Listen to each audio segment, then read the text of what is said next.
Assalamualaikum warahmatullahi wabarakatuh. Bismillahirrahmanirrahim. Alhamdulillahirabbil alamin. Wassalatu wassalamu ala asyrafil anbiya'i wal mursalin sayyidina wa nabiyyina Muhammadin wa ala alihi wa ashabihi ajma'in. Rabbi israh li sadri wa yassir li amri wahlul 'uqdatam min lisani yafqahu qawli, amma ba'd. Qala Syekhul Mu'allif hafizahullah wa nafa'ana bihi wa bi 'ulumihi wa bi israrihi wa bi karamatihi fid dharain amin. Ila an qala min al-ayatil qur'aniyah ad-dallah ala wujubi mahabbatihim qauluhu ta'ala li Nabi sallallahu alaihi wasallam. Kita memasuki bab tentang mahabbah, cinta kepada ahlul bait, keluarga dari Nabi Muhammad sallallahu alaihi wasallam. Minal ayatul qur'aniyah, di antara ayat-ayat Quran, firman Allah Subhanahu wa taala, yang menunjukkan menunjukkan ala wujubi mahabbatihim, wajibnya mencintai ahlul bait Nabi Muhammad sallallahu alaihi wasallam. Qauluhu ta'ala li Nabi sallallahu alaihi wasallam, itu firman Allah Subhanahu wa taala kepada Nabi Muhammad sallallahu alaihi wasallam. Qul la as'alukum alaihi ajran illa al-mawaddata fil qurbah. Qul, katakan wahai Nabi Muhammad, la as'alukum alaihi ajran illa al-mawaddata fil qurbah. Aku tidak meminta kepada kalian ajran, balasan sedikit pun, illa al-mawaddata fil qurbah, kecuali mawaddah fil qurbah. Apa mawaddah itu? Cinta, sayang, hormat kepada keluarga Nabi Muhammad SAW. Jadi Nabi Muhammad SAW diperintahkan oleh Allah Subhanahu wa taala. Jadi bukan Nabi Muhammad yang minta. Jadi bukan Nabi Muhammad yang minta supaya umatnya ini cinta sama keluarga. Tidak minta Nabi Muhammad SAW. Tapi Allah yang merintahkan kepada umatnya melalui lisan Nabi Muhammad SAW agar supaya umatnya Nabi Muhammad ini cinta kepada keluarga Nabi Muhammad SAW, cinta kepada anak cucu baginda Nabi Muhammad Sallallahu Alaihi Wasallam. Dalilnya adalah ini di dalam surat Asy-Syura ayat 23. Ini adalah perintah Allah Subhanahu wa taala. Mahabbatu man ahabbahu Nabi sallallahu alaihi wasallam ka'ali ashabi radhiyallahu ta'ala anhum alamatun ala mahabbati Rasulillah sallallahu alaihi wasallam. Jadi cinta, rasa cinta, mahabbah seseorang kepada Nabi Muhammad sallallahu alaihi wasallam dan keluarga Nabi Muhammad sallallahu alaihi wasallam wa ashabihi, dan seluruh sahabat-sahabat Nabi Muhammad sallallahu alaihi wasallam radhiyallahu ta'ala anhum, semoga Allah meridhai mereka semuanya, beliau-beliaunya semuanya, alamatun adalah tanda, ciri ala mahabbati Rasulillah sallallahu alaihi wasallam, tanda kecintaan kepada Nabi Muhammad SAW. Jadi kalau kita mengaku cinta kepada Nabi Muhammad SAW, maka cintailah keluarga Nabi Muhammad SAW dan juga sahabat-sahabat Nabi Muhammad SAW. Yang mana sahabat-sahabat Nabi Muhammad SAW adalah murid-murid daripada Kanjeng Nabi Muhammad SAW, bahkan menjadi mertua daripada Nabi Muhammad SAW. Di antaranya katanya Sayyidina Abu Bakar As-Siddiq, itu mertuanya Nabi Muhammad SAW, ayah daripada Sayyidatuna Aisyah radhiyallahu anha. Sayyidina Umar bin Khattab juga mertua daripada Sayyidina Muhammad SAW, Rasulullah SAW. Kemudian Sayyidina Uthman dijuluki Dzun-Nurain, mantunya Kanjeng Nabi Muhammad SAW. Bahkan Dzun-Nurain dinikahkan dengan dua putri beliau. Setelah putrinya beliau yang pertama wafat, dinikahkan lagi dengan putri beliau yang satunya, subhanallah, Dzun-Nurain, punya dua cahaya.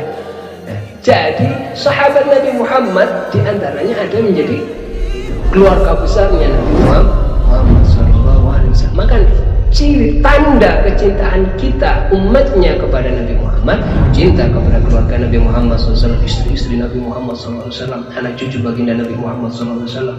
Ya. Ini sampai yaumul kiamah.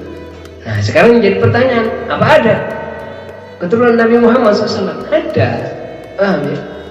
Ada. Dalilnya apa? Dawuhnya Nabi Muhammad SAW. Ya, secara singkat bahwasanya besok ya Imam Mahdi itu dari keturunannya Nabi Muhammad SAW. Ini hadisnya panjang, tak ringkas. Jadi Imam Mahdi dari keturunannya Nabi Muhammad SAW. Nah, kalau misalkan Imam Mahdi yang diutus akhir zaman oleh Allah Subhanahu wa taala untuk menemani Nabiullah Isa alaihissalam ya, untuk memerangi Dajjal, ini dari keturunan Nabi Muhammad SAW. Pasti sebelum Imam Mahdi ini ada orang tua beliau, ada orang tua beliau lagi, orang tua beliau sampai kepada Nabi Muhammad SAW. Ini tanda bahwasanya cucunya Nabi Muhammad SAW pasti ada. Tidak mungkin moro-moro berjudul kalau ada gitu, tidak mungkin. Karena apa? Allah menciptakan sebab. Seperti kita kenyang sebab kita makan, kita haus minum, seger sebab kita minum, ada sebab. Begitu juga keturunan Nabi Muhammad SAW. Jadi satu dalil ini menunjukkan bahwasanya adanya Imam Mahdi, yang mana Imam Mahdi ini diutus oleh Allah, diberi tugas oleh Allah Subhanahu wa taala untuk menemani Nabiullah Isa alaihissalam memerangi Dajjal. Ini dari umatnya, dari cucu dari Nabi Muhammad SAW, menunjukkan bahwasanya keturunan Nabi Muhammad SAW ada. Nah, ini kalau misalkan ditanyakan lagi, lah putra-putranya Nabi Muhammad SAW itu wafat sejak kecil, putra. Yang ada adalah putri Nabi Muhammad. Itu adalah khususiyah. Ya. Sebagian ulama mengatakan ini adalah khususiyah Nabi Muhammad SAW. Maksudnya apa? Khusus untuk Nabi Muhammad SAW. Jadi ada beberapa banyak khususiyah untuk Nabi Muhammad SAW yang tidak untuk umat beliau. Ya, kita sebagai umat Nabi Muhammad SAW. Contoh khususiyahnya apa? Nabi Muhammad SAW beristri lebih dari 4 sekaligus. Ya, sekaligus. Ya. Kita umatnya tidak boleh. Ini khususiyah. Ini syariatnya Allah Subhanahu wa taala. Khususiyah. Khusus untuk Nabi Muhammad. Ternyata di situ apa hikmahnya? Ya. Dari istri-istri beliau lah akhirnya apa? Diriwayatkan syariat-syariatnya Allah Subhanahu wa taala. Ini adalah khususiyah, khusus untuk Nabi Muhammad SAW. Ya. Kalau umatnya maksimal 4 menikah, ya, seorang laki-laki menikahi 4 istri sekaligus maksudnya. Kalau mau menikah lagi ya cerai 1, nikah lagi, pas. Mau nikah lagi, cerai 1, nikah lagi. Paham ya? Jadi tetap 4, maksudnya sekaligus dalam keadaan sah 4. Tapi Nabi Muhammad SAW lebih dari 4. Dan itu dibolehkan oleh Allah Subhanahu wa taala. Ini khusus untuk Nabi Muhammad SAW. Nah, termasuk fin nasab. Di dalam nasab Nabi Muhammad SAW adalah khusus dari Sayyidatuna Fatimah Zahra. Ya, khusus dari nasab. Ini khusus untuk Nabi Muhammad SAW. Ya. Ada khususnya yang lain juga. Contoh Masjidil Haram, ini bukan terkait dengan Nabi Muhammad SAW. Cuma untuk takribul faham, supaya kita ini mudah untuk memahami. Kenapa kok ada khususnya? Tempat misalnya, ya, Masjidil Haram dengan masjid yang lain sama masjidnya, tapi ada khususnya. Kalau kita masuk masjid selain Masjidil Haram, masuk disunahkan untuk tahiyatul masjid, sholat tahiyatul masjid 2 rakaat selain Masjidil Haram. Kalau kita masuk Masjidil Haram bukan sholat tahiyatul masjid, tawaf. Nah, sampai umroh atau haji masuk Masjidil Haram bukan tahiyatul masjid, masuk tawaf. Itu khusus untuk Masjidil Haram. Untuk masjid yang lain ya udah boleh. Sampai masuk masjid Singosari sini murah tawaf sampai nengah, tidak boleh. Itu khusus untuk Masjidil Haram. Begitu pula untuk Nabi Muhammad SAW ada khususnya. Dan Masjidil Haram ada khususnya yang lain. Dilarang membunuh binatang, merpati lah kan, tidak boleh membunuh sampai di Masjidil Haram. Di tempat lain, sama tembak tidak apa-apa. Bismillahirrahmanirrahim. Sampai Masjidil Haram tidak boleh. Itu khusus untuk Masjidil Haram. Ada khususiyah. Jadi ada khususiyah tempat, ada khususiyah nasab Nabi Muhammad SAW maupun syariat Nabi Muhammad SAW, ada khususiyahnya. Terus terkadang kita yang mendahulukan nafsu menilai enak kalau gitu Nabi Muhammad SAW. Maksudnya enak gimana? Loh, Nabi Muhammad ini otak-otak liberal gitu. Nabi Muhammad lebih dari 40, umatnya hanya 4. Kok enak? Loh, lek didelok khususnya yang enak-enak, yang hanya enak-enak saja, ya kelihatannya enak. Tapi ada khususiyah yang tidak enak menurut nafsu kita. Apa contohnya? Sholat malam. Sholat malam bagi umatnya sunnah, bagi Nabi Muhammad wajib. Ayo sekarang saya mau tanya, sampai kepengen diwajibkan sholat malam? Ayo, ojo sholat malam, sholat 5 waktu, sampai telat kok. Kalau sama bolong-bolong bareng 5 waktu, apalagi sholat malam. Sholat malam bagi umat Nabi Muhammad sunnah, bagi Nabi Muhammad SAW wajib. Nah, ini satu contoh ini. Ya. Paham ya? Jadi jangan dilihat enak begitu. Iya kalau dilihat yang menurut nafsu kita enak, kan ya? Itu pun sudut pandangnya kita hanya yang enak-enak saja. Jangan tahu lah ya. Yang mempunyai istri 4 sama yang punya istri 1, coba aneh, banyak yang mana? Ayo, banyakan yang istrinya 4, ngeluh, baik ya. Busu siji nomor 1, istri yang pertama minta kok Surabaya, istri nomor 2 minta kok Banyuwangi, pusing ya kan? Paham ya? Ini salah satu contoh. Ya, ya. Jangan dikira sesuai enak ya. Sudut enak. Iya sudut pandang sampean menurut sampean tidak diteliti dengan betul. Paham ya? Jadi sudut pandangnya ketika melihat syariat Allah Subhanahu wa Ta'ala, baik yang khususnya untuk Nabi Muhammad SAW maupun yang untuk umatnya Nabi Muhammad SAW, dilihat dengan sudut pandang iman, bukan dengan sudut pandang nafsu.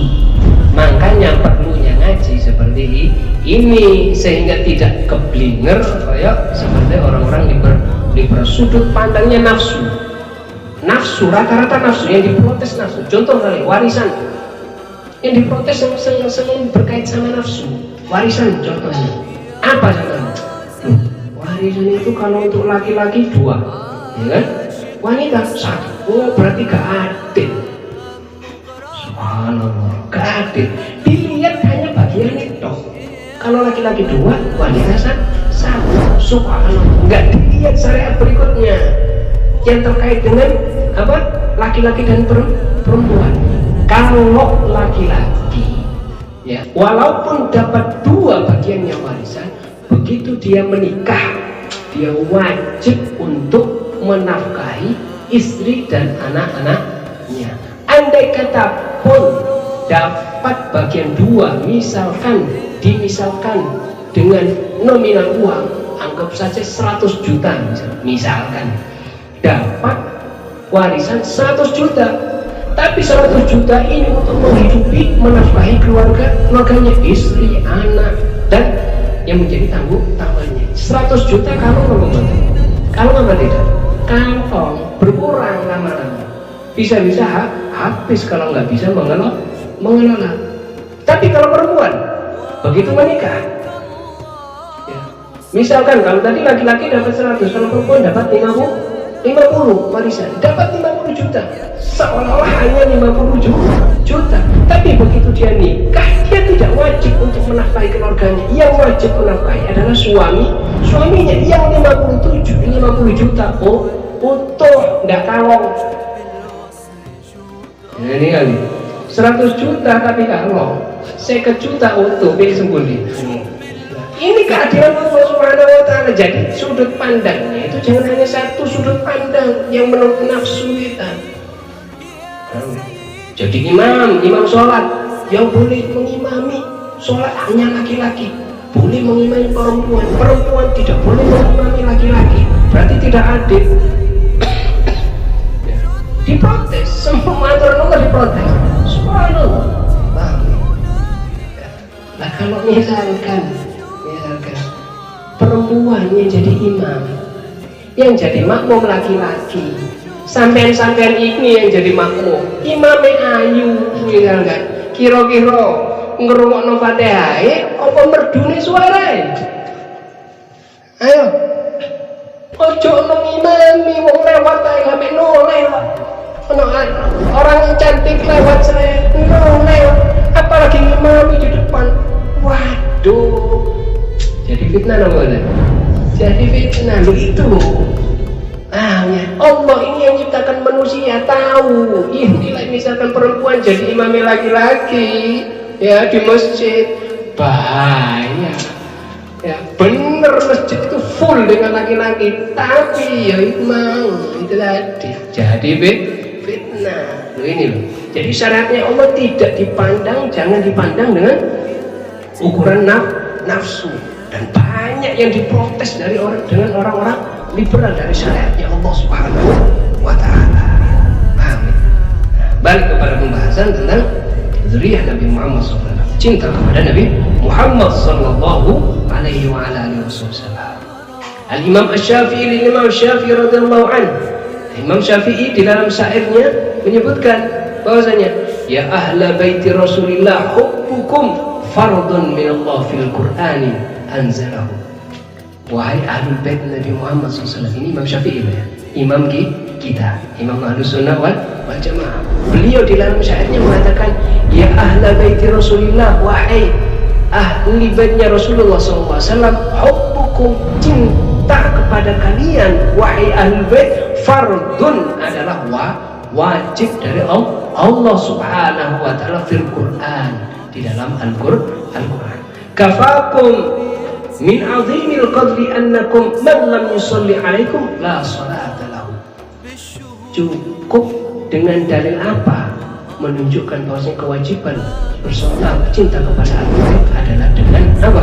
Bahwasanya dilihat dari tidak dianggap sah sholat seseorang apabila tidak bersolawat kepada ahlul baitnya Nabi Muhammad SAW, tidak bersolawat kepada keluarganya Nabi Muhammad SAW. Sholat tapi tidak bersolawat kepada keluarganya Nabi Muhammad SAW kan sah. Sampai masuk baduk ini apa? Baduknya ini sampai irong, sujud sampai irong. Tapi ketika mau salam, tahiyat terakhir itu tidak salam, tidak bersolawat kepada keluarga Nabi Muhammad SAW. Solawatnya kepada Nabi Muhammad SAW. Salawat Ibrahim ini. Allahumma sholli ala Sayyidina Muhammad wa ala ali Sayyidina Muhammad, wa ala ali ini dihapus. Allahumma sholli ala Sayyidina Muhammad. Itu dok, tidak salah. Orang sampai salam, tidak salah. Walaupun sampai sujud mulai malam sampai pagi, andai kata sampai kuat sujud malam sampai pagi, tidak salah. Kalau tidak bersolawat kepada Nabi Muhammad dan keluarga Nabi Muhammad SAW, itu menunjukkan kewajiban kita umatnya cinta kepada keluarga Nabi Muhammad SAW. Alaihi wa ala alihi wasallam. Sahha an Abi Bakr radhiyallahu anhu annahu qala li aliyin karramallahu wajhah.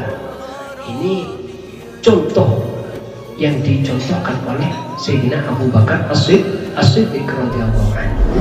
Apa yang dia bilang, yang dia sampaikan kepada Sayyidina Ali radhiyallahu anhu. Jadi Sayyidina Abu Bakar As-Siddiq, ya, Sayyidina Abu Bakar ini mertua dari Rasulullah, ya.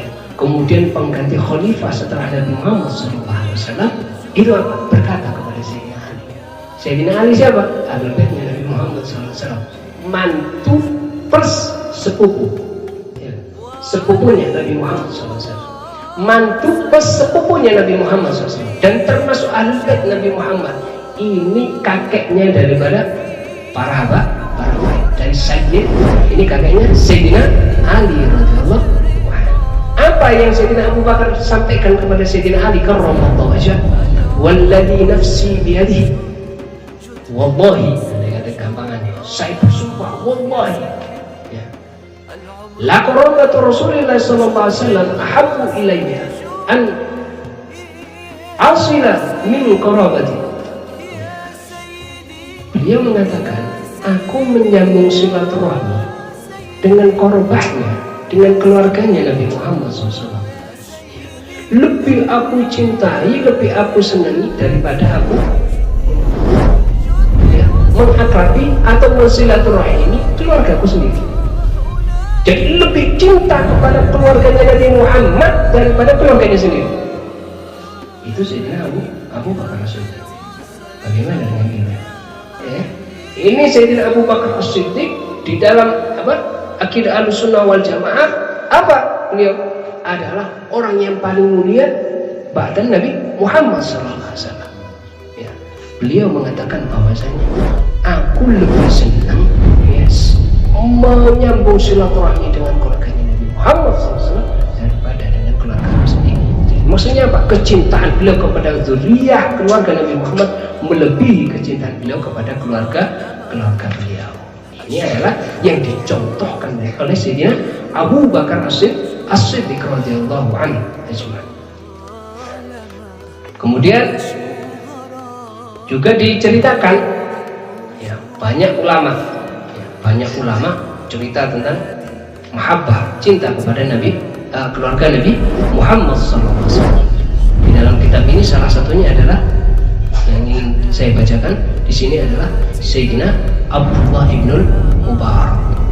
Beliau adalah imam besar. Beliau ini suatu saat jalan-jalan,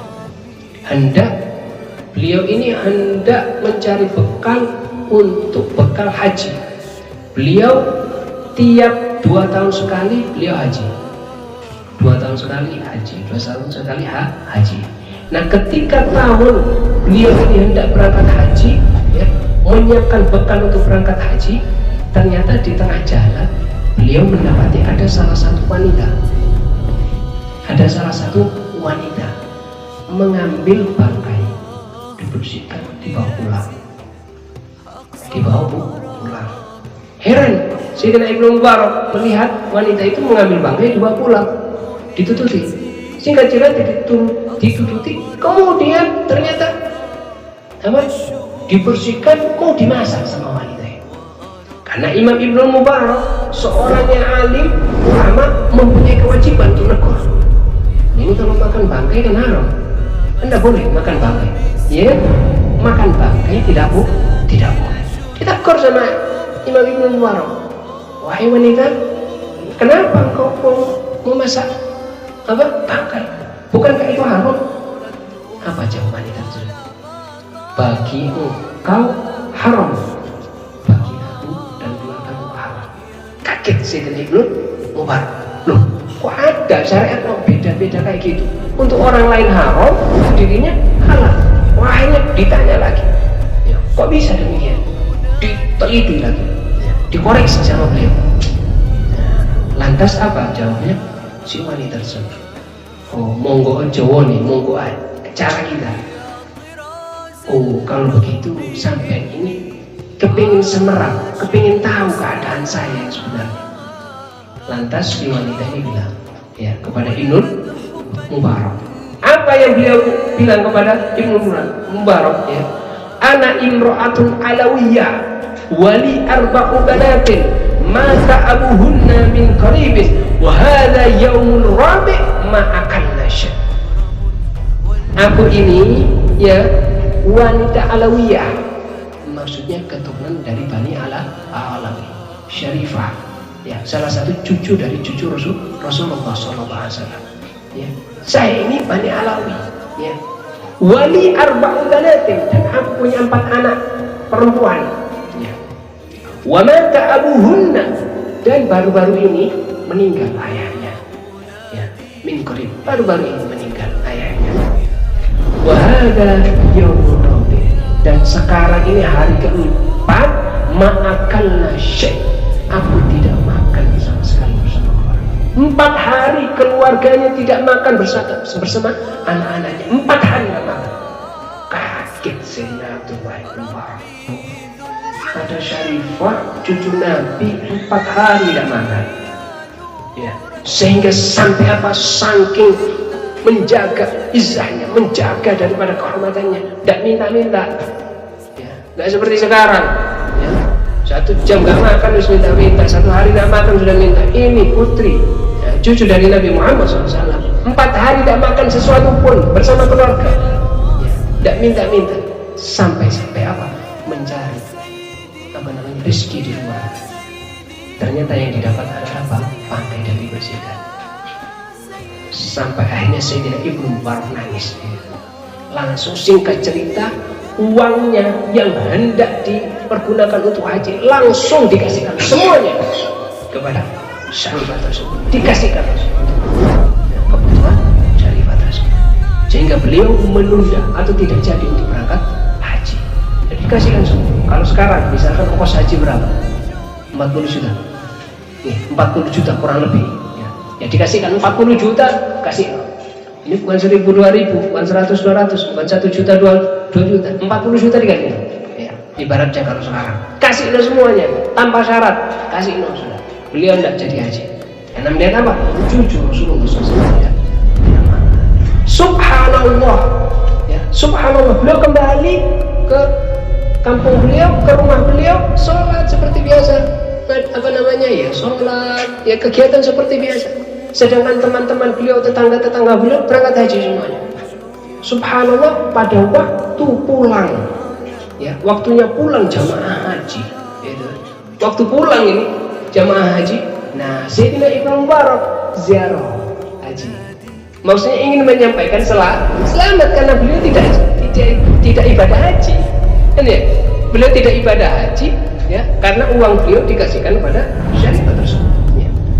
Beliau kepengennya ziarah haji kepada yang baru pulang haji, ya.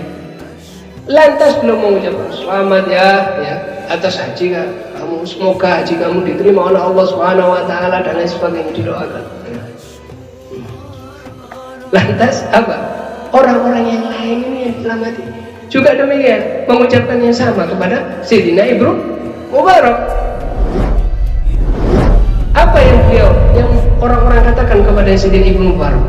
Wa anta qabilallahu hajjaka wa syakara sa'yaka, dan juga engkau wahai Mubarak, muga-muga semoga kamu ini diterima hajimu juga Ibnu Mubarak. Kaget Ibnu Mubarak. Ya.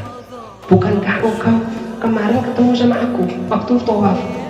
Yang satunya lagi ngomong, bukankah engkau ketemu aku waktu sa'i? Ya. Dan bukankah engkau ketemu aku waktu lempar jumroh? Bukankah engkau? Semuanya mengatakan ketemu sama Ibnu Mubarak. Heran ini Ibnu Mubarak. Heran. Cuma akhlak beliau tidak menyampaikan, tidak menunjukkan keheranan beliau kepada orang-orang. Beliau heran. Lantas beliau pulang ke rumah. Ya. Lantas beliau pulang ke rumah, sambil mikir, apa yang diucapkan orang-orang ini, kok orang-orang bilang begitu?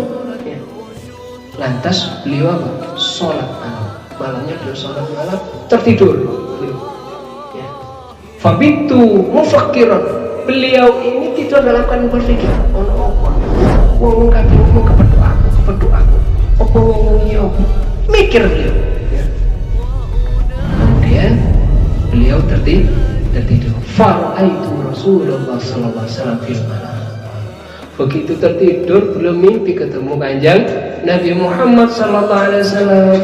Wa huwa yaqul, Nabi Muhammad sallallahu alaihi wasallam berkata kepada Sayyidina Ibnu Mubarak, "Ya Abdullah, wahai Abdullah Ibnu Mubarak, la ta'jab fa innaka aradta malhufatan min walad." Jangan kau heran. Ya. Jangan kau heran wahai Abdullah Ibnu Mubarak, engkau telah menolong putriku. Waladi. Nabi Muhammad mengatakan, ini anakku. Kau harus nolong. Kamu sudah menolong anakku. Ajarannya. Ya. Fasa'altullah maka aku Rasulullah ini yang bilang, aku minta sama Allah Subhanahu wa taala an yakhluqa ala surati malakan yahujju anka kulla amin ila yaumil qiyamah. Aku minta kepada Allah Subhanahu wa taala, karena engkau sudah menolong keluargaku, menolong anakku, cucuku, maka aku minta kepada Allah Subhanahu wa taala untuk menyerupakan satu malaikat untuk engkau berhaji mulai dari tahun ini sampai yaumil qiyamah. Jadi andai kata Sayyidina Ibnu Mubarak sudah haji ataupun sudah wafat sekarang, tetap malaikat menghajikan beliau sampai yaumil qiyamah. Ini atas apa? Permintaan Nabi Muhammad SAW. Nah, ini apa daripada Sayyidina Ibnu Mubarak. Makanya kewajiban cinta kepada Ahlul Bait Nabi Muhammad SAW ini adalah kewajiban dari Allah Subhanahu wa taala, dan dicontohkan oleh para sahabat solehin dengan para ulama. Bahkan Imam Ahmad bin Hanbal diceritakan bahwasanya ketika beliau selesai sholat di masjid, mau menghadiri majlis, beliau hendak ngisi di suatu majlis yang banyak orang. Begitu keluar dari masjid, beliau bersama murid-muridnya ini. Bagaimana kalau misalkan ulama keluar bersama murid-muridnya, kelihatan hebat. Begitu mau masuk majlis, beliau diam, tidak mau masuk majlis. Ditanya sama orang, heran orang, ada apa Imam Ahmad bin Hanbal? Engkau kok sampai ini kok diem, tidak masuk, tidak. Itu ada anak kecil dari zuriyah Nabi Muhammad. Maksudnya kalau ibarat sekarang ada yang cilik. Nah, ini habaib cilik, ini tidak besar, cilik. Imam Ahmad bin Hanbal tidak mau masuk. Apa yang beliau bilang? Tidak, saya tidak mau melangkahi. Beliau ini, Sayyid ini yang masih ke sini, suruh ke depan, baru saya mau ke depan. Hanya sama orang-orang disuruh ke depan, baru beliau ini mau ke depan. Itu akhlaknya Sayyidina Imam Ahmad bin Hanbal, orang alim, alama, faqih, mujtahid, sama zuriyah Nabi Muhammad. Masih cilik, masih kecil, jaga akhlak. Nah, bagaimana ditarik kepada kita sekarang? Bagaimana kita sekarang? Alim Anda, ibadah Anda, soleh Anda, sama zuriyah Nabi. Ya Allah, hati-hati. Ini ancaman Allah Subhanahu wa taala. Di dalam hadis qudsi disebutkan apa? Istadda ghadaballah. Sangat marahnya Allah Subhanahu wa taala ala man adani fi israti atau kama qala Rasulullah sallallahu alaihi wasallam.